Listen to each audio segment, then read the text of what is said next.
Hello, everybody. I hope you all had the chance to enjoy some of the delicious lunch just now. My name is Hanno Berger. I'm assistant professor of film studies here at UT Dallas and as fellow of the Miriam Lewis Burnett Chair for Studies related to the Holocaust, Genocide and Human Rights, also a member of the Ackermann Center. And also from my side, welcome to all of our wonderful guests. And I will now introduce our next speaker, Yoav Potash. And Yoav Potash is an award-winning writer and filmmaker. He produced and directed the Sundance premiere documentary Crime After Crime, a New York Times critics' pick, which won 24 awards and helped change domestic violence law in multiple US states. Crime After Crime is now streaming on Amazon Prime.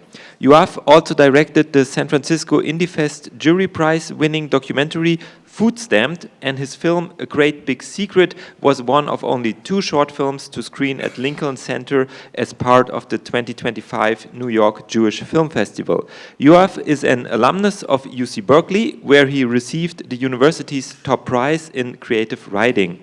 Today, he joins us to discuss the making of Among Neighbors, a breathtaking film in which the accounts of a Holocaust survivor and an eyewitness to the murder of Jews in post-war Poland came to life through stunning hand-drawn animation. The film has won 12 awards to date, and the Office of Poland's ultra-nationalist president has attempted to ban the film. And we had a screening a few weeks ago in collaboration with the Dallas Jewish Film Festival of that film. And we will hear more about the film in a second, but also from my side, if you did not have the chance to watch the documentary yet, I would greatly recommend it. But for now, the floor is yours.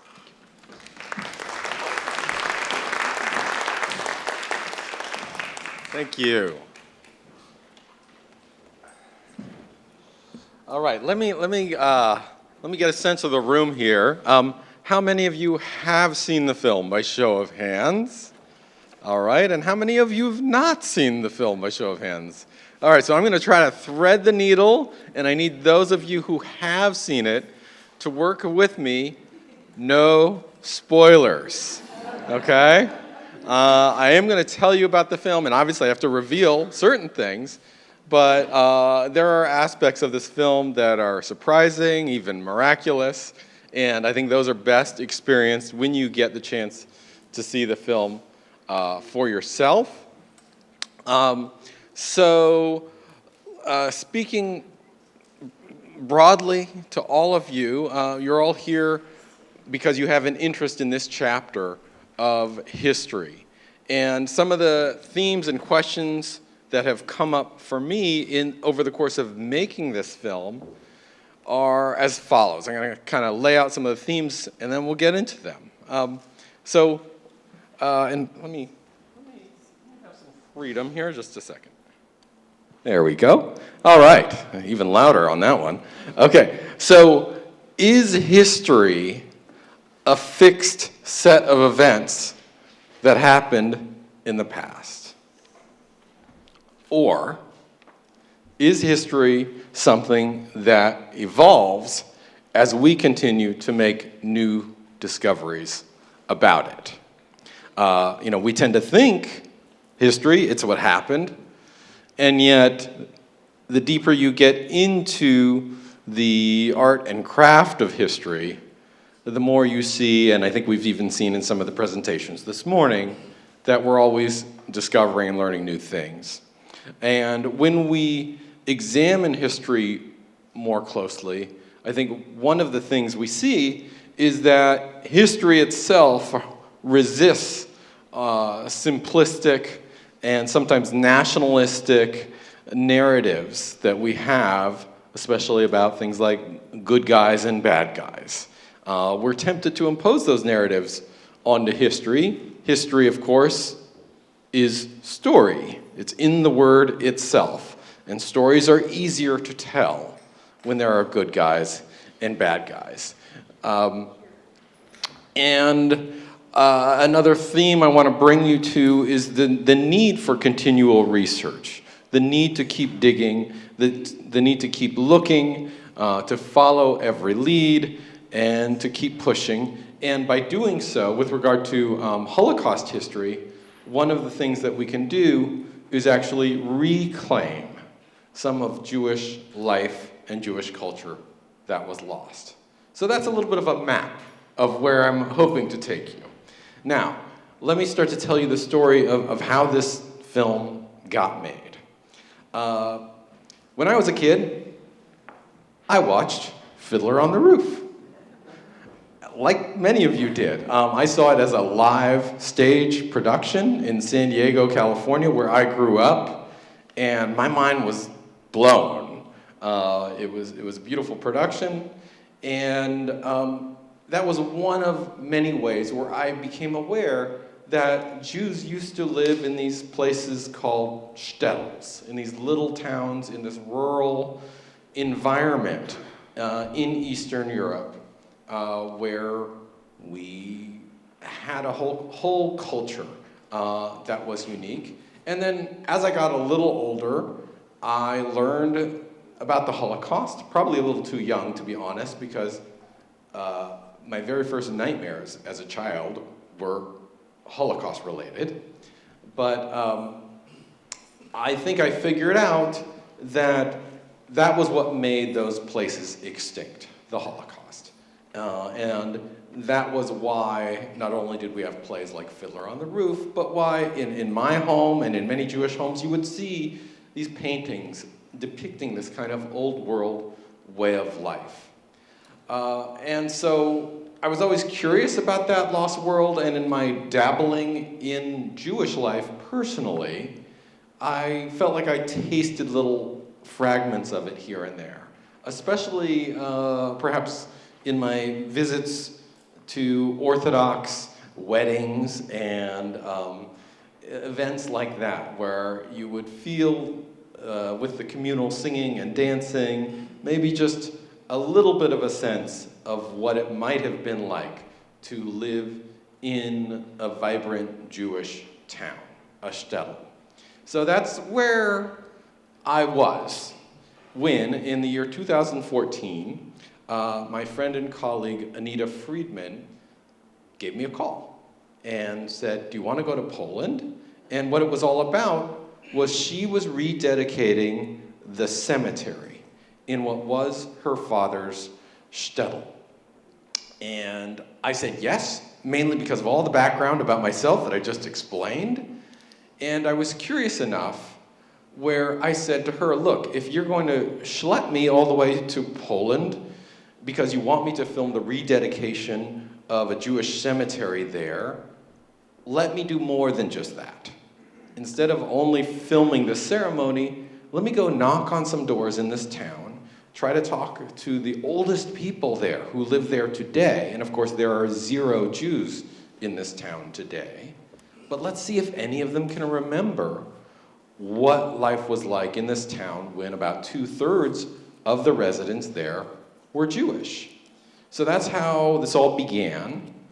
And the other little bit of roadmap that I want to give you here for my talk is, over the course of making this film, it went through 4 transformations. So you can think of it like baseball. We're heading for first base now, okay? The first transformation occurred because of those conversations with the elders in the town. And what happened was, most of them, once they knew what I was wanting to ask them about, and of course I was working with Polish translators, their faces kind of lit up, and they told us about, oh, we used to play in the streets with the Jewish children. We would play hide and seek. Oh, we loved visiting the Jewish shops. Oh, the shopkeepers would throw candy at us. It was so fun. And of course, we knew where the story was going. The Germans invaded. You know the rest. The surprise came for me when one of these elders described events that occurred 6 months after the end of World War II, and she admitted shamefully that Jews were murdered in the town at that time, 6 months after the Nazis were gone. that it was the Polish townsfolk who had killed the Holocaust survivors upon their return to their own homes. And that just really shook me. And I even knew about it ahead of time. Anita had told me about it. I had read about it in the Yizkor book, the memory book for this town. But none of that really landed in my heart until I heard it from someone who was alive at the time, who was not even Jewish. Somehow the fact that she was Polish made it more impactful to me in terms of its authenticity and, as I said, her shame, but willingness to state that this had occurred. That was the first transformation for me where I said, aha, this is actually going to be a film. I'm not just documenting a ceremony for a friend. This town has a story. And what crystallized was essentially, here is a town with a rich and vibrant shared Jewish-Polish past and a horrible dark secret about how that shared past or shared era met its ultimate and final ending. So that was the film I set out to make, okay? I'm gonna make that film about that town, and at that point I thought it would be a half-hour film based on everything I had that I've already told you about.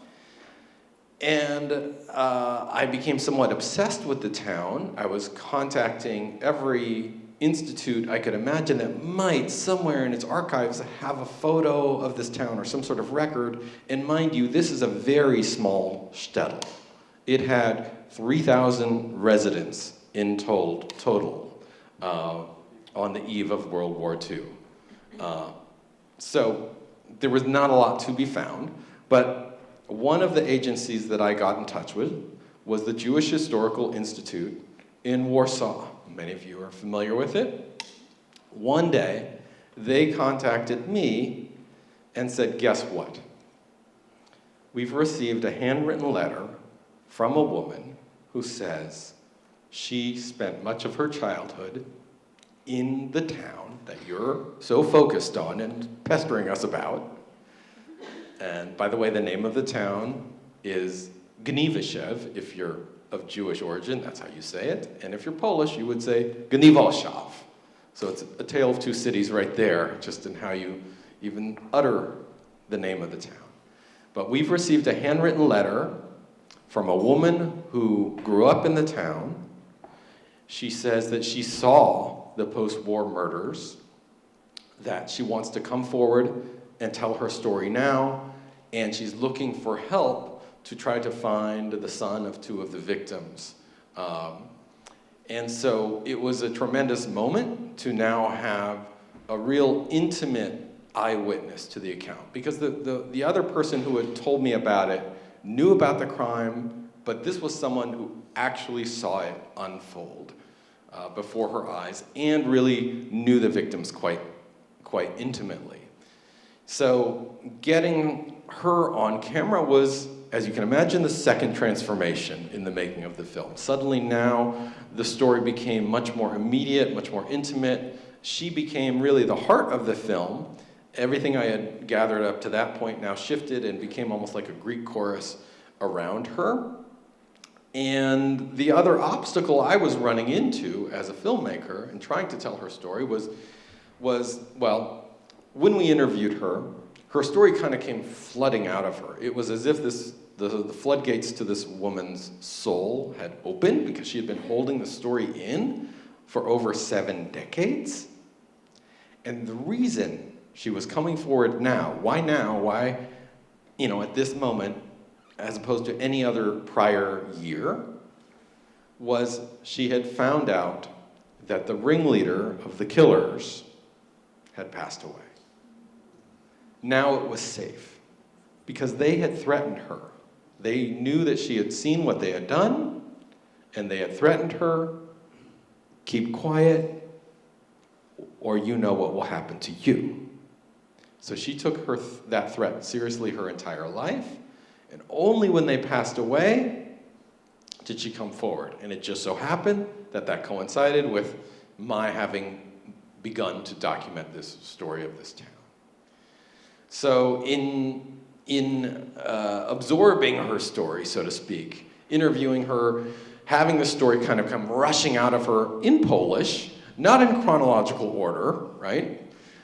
She was jumping all over the place because one memory would trigger another memory, and she would remember something from sneaking into the fabric shop that was owned by this family during the war, and she'd remember seeing the fabric shop before the war and then jumped to after the war when she dug up a piece of fabric that she had gotten from the shop and buried and then dug it back up and sort of treasured it. So it took me some time to kind of piece together the puzzle of this woman's story because it was in Polish, because it was not chronologically told, and I would map it out and put it back in chronological order so that I could understand it. And once I did understand it and started editing it and trying to convey it for an audience, the obstacle I was running into, of course, was it still was a lot to follow and to read Polish subtitles. And so the third transformation that this project went through was deciding to use animation, deciding to give that a try as a way to depict her story, to bring her story to life, and to bring history to life. And so with that, I want to pause there as we're on third base, rounding third base and heading for home, and let you go ahead and see what that looks like. And so what we are going to see is some of the beginning of her story, and then going right into a story that, a scene that is about the history of Jews in Poland. And just immediately as we're coming into the scene, I want to tell you we're coming in right at where our interview is asking an old Polish man who lived in the town, were there any pogroms here, right? Were there any killings of Jews that took place here, with villagers killing Jews? So we'll see his answer, and then we're going to meet Pelagia.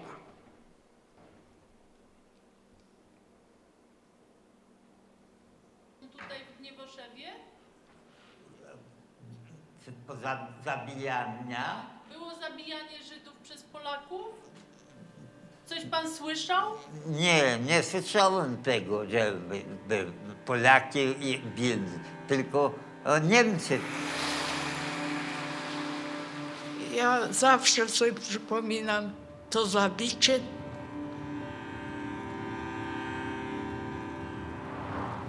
Ja Janka szukam. Jana Weinberga. W Józesie często przebywałam, bo dziadek pochodzi.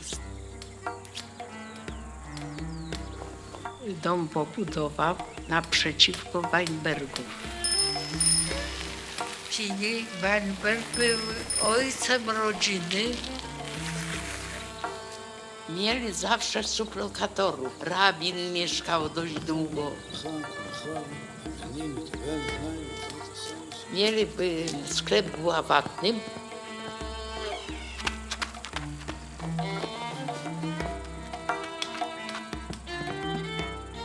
Materiały sukienne, to piękne to na tych zwojach, nie są z materiału. I teraz też tak. Weinbergowej, Piniowej. Ładne małżeństwo było Pini. Byli sąsiadami i dobrze żyli ze sobą. Do tego stopnia, że Weinbergowa jak pulpety robiła z małych rybek, to zawsze to nam przynosiła. A mamusia coś tam dawała, tatuś dawali. Dziękuję. Janek ich był synem, ładny chłopak był.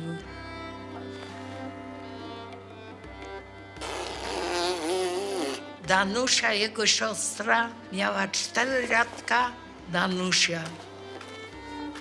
Janek grzeczny był bardzo.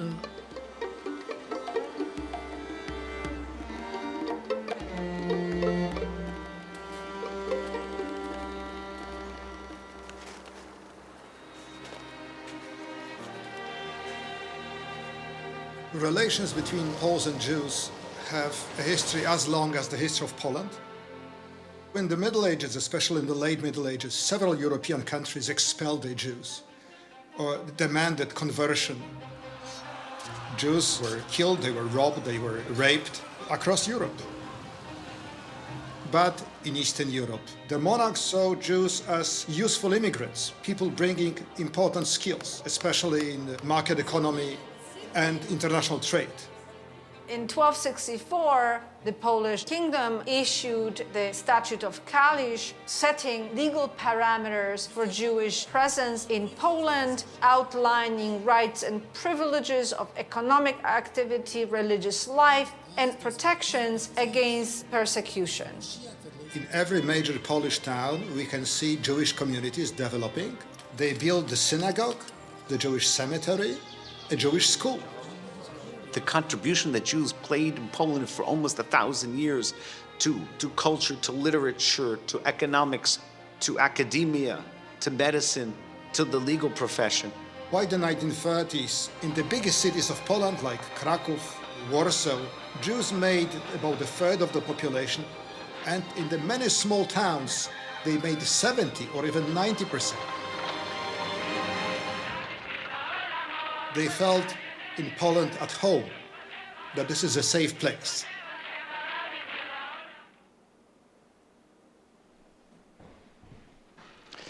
All right, so there you see how we're using animation to really go inside of her memories. And also you see how even the way that a Polish person tells a story is, of course, different than the way a Jewish person was, right? One example that got a chuckle, she talks about, the neighbors, they made these wonderful meatballs out of fish. It's gefilte fish. But to her, it's, fish meatballs. And then you also see our expert historians who we interviewed, and we're, of course, trying to do something very difficult here in the film, which is compress 900 years of shared Jewish-Polish history into about 2 minutes. But also inherent is in that, and why I felt that is so important to do, is for these 2 reasons, really. Number one, if we look at Poland as a massive Jewish graveyard, which is what a lot of American Jews, and I think Jews all over the world, and perhaps people all over the world, Jewish or not, tend to think of in terms of its Jewish historical context, then I think we're failing in some ways. Poland is a massive Jewish graveyard, but it's not only that. Because of places like Auschwitz and Dachau and so on, and Treblinka, it's easy to conceive of Poland that way. However, it was also the place where more Jews lived than anywhere else for hundreds of years. It was, in many ways, the center of a Jewish Renaissance, or certainly Jewish cultural and population growth in Europe. And if we only conceive of Poland as a Jewish graveyard, then in some ways we let Hitler win, because that's what he wanted it to be. And because the Holocaust can be so upsetting to think about, I think many Jews don't want to go there. Many people don't want to go there, both mentally and actually physically. And yet, I do think it is important to go there in all senses of the word, and to reclaim as much as is possible of that part of our story. So, and then finally, knowing where the story is going, I believe that it makes the film more impactful to try to give the viewer a sense of what is going to be lost in the Holocaust. So giving a sense of this vibrant, shared Jewish-Polish landscape that was Poland for hundreds of years was really important to me. Perhaps the greatest tragedy of all, aside from the Holocaust itself, of course, was where this story was going with regard to, from the moment we met Pelagia, we knew she witnessed those post-war crimes. And so that was why the film really transformed around her. But now I promised you there's 4 transformations, and we've only covered 3. So what occurred next was I thought I was nearly done with this film that by this point I had been working on for about 4 years, and I looked back at something from the very first day in the town. And let's see if I can get it. Hold on one second. There we go. Oh, I'm sorry, I had it not in the right place. Okay, I guess I don't have it to show you here, but I'll just tell you what it was I looked back at this printed program from the cemetery rededication. And on the cover of that program was artwork, and it said that this was artwork by a man who was born in the shtetl, who later became an artist, and this is a painting of the shtetl from his perspective. And I thought, even though I was almost done with the film at this point, I thought, you know what? This man is interesting. He was kind of a human time capsule in that he was born in the shtetl, later brought it to life through his paintings, and so let's make a scene about him. And only by beginning to make that scene and meeting his 3 granddaughters who were now old enough to be grandparents themselves, did I find out from them, as they told me, do you know we also have a cousin who's from the shtetl who's still alive? You should really talk to him. And his name is Yaakov Goldstein. So only after 4 years, and only after, as a result of sort of chasing down every little lead, even something as seemingly small as, oh, there was an artist, let me learn about this artist from the town, did I find the last living Holocaust survivor from the town who could tell his story. And now we're going to take a look at his story, and his story shined a really powerful, even devastating light on the dark side of Jewish-Polish relations, and really complicates those simplistic narratives that we want to impose on history, that we are tempted to impose on history. And one of those is the fact that Yaakov is someone who survived as a hidden child. And we tend to want to say, aha, a hidden child was hidden by someone. Hiding a Jew during World War II was putting yourself at great risk. That was a heroic thing to do. That was a noble and humane thing to do. And in some cases, it certainly was. Not so much in Yaakov's case. It's more complex than that. The people who hid him, they were doing it because his parents were paying them. And then here in this scene, you're going to see the way they chose to hide him. And just to sort of set the scene up, Yaakov and his mother are arriving in in Warsaw, having fled the little town. They're arriving in Warsaw to hide in 1942.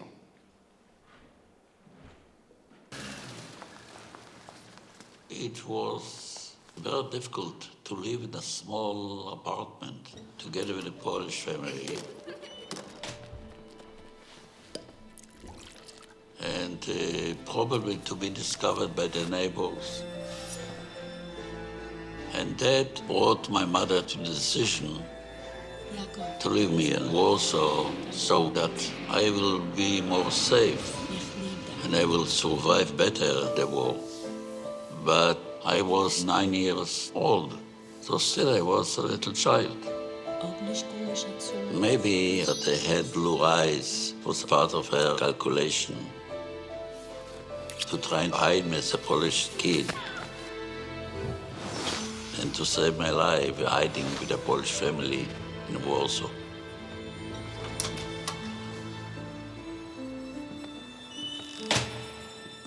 But I could not imagine what the Polish people did with me.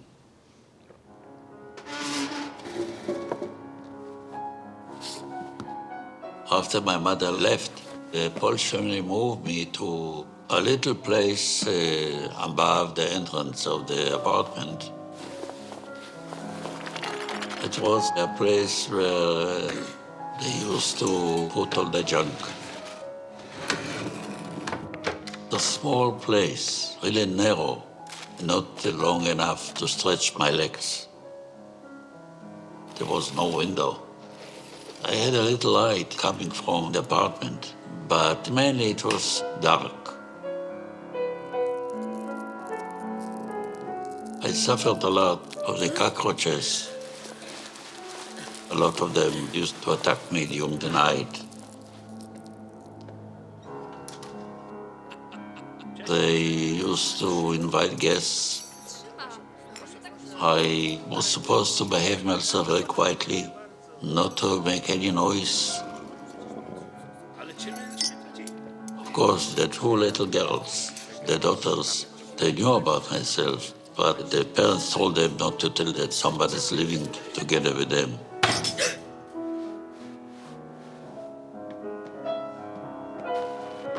I was kept like an animal in a cage. It was a sick way of life.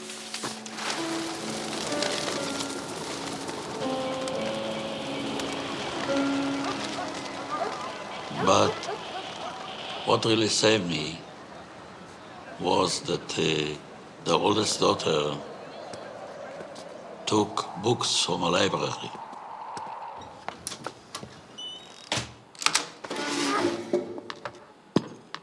And brought me almost every day a new book. The books that I received, brought by the little girl,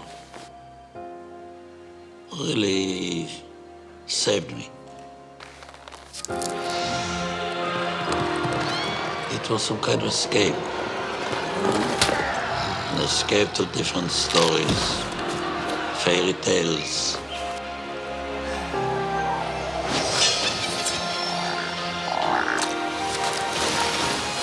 History, different countries. Not only they opened my mind and my knowledge, they took me to some kind of an imaginary world that saved me from losing my mind. But I could not escape entirely. Almost 2 years, from winter 1942 until summer 1944, I never saw the sun or the sky. I didn't have any shower. My hair was not cut. My legs became weak and damaged.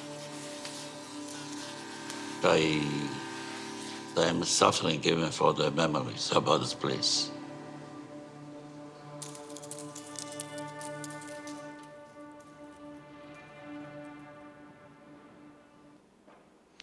So you can see from that clip, and there it is. This was what I meant to show you earlier, by the way. This was the simple booklet that Anita had printed for the cemetery rededication featuring this artwork. And I ignored it for about 3 years. And only when I thought I was nearly done making the film did I sort of look closer at this painting and realize, this artist was from the shtetl. That's what made me make that scene, which led me to Yaakov. When I contacted Yaakov to start to get his story, first of all, he had what I call his Casablanca moment, which was essentially, he was amazed and flabbergasted that anyone was making a film about his teeny tiny shtetl. So his Casablanca moment was basically, of all the shtetls in Eastern Europe, this filmmaker walks into mine. But then his second reaction was a kind of mix of fear and anger. And it basically came out like this. The Polish people, they are talking to you? What are they telling you? Are they telling you it was only the Germans who hurt the Jews? It was also the Polish. Are they telling you that? And you can see, even from the scene you just saw, that it wasn't so simple in terms of who were the good guys and the bad guys. In his case, his life was saved by this Polish family by hiding him. And yet, by treating him, as he said, like an animal in a cage, they did it in an inhumane way. And one of the sort of themes of this film is to make it a little more complex for us to look at history. And that when we zoom in further to the individual stories, you realize history is made up of millions of people making individual choices. And it's not necessarily always the case that the individuals from the good country or the victim country are going to make good choices or humane choices. One thing I'll mention is there are some clipboards on tables for you to sign our email list, and I would love for you to sign the list whether you've seen the film or not, because part of how we spread the word about the film is by people knowing about it. The film also has had a national primetime broadcast in Israel and is streaming in Israel, and, believe it or not, has had a national primetime broadcast in Poland and is streaming in Poland. Thank you. And woe is right, because just days after it had its national broadcast in Poland,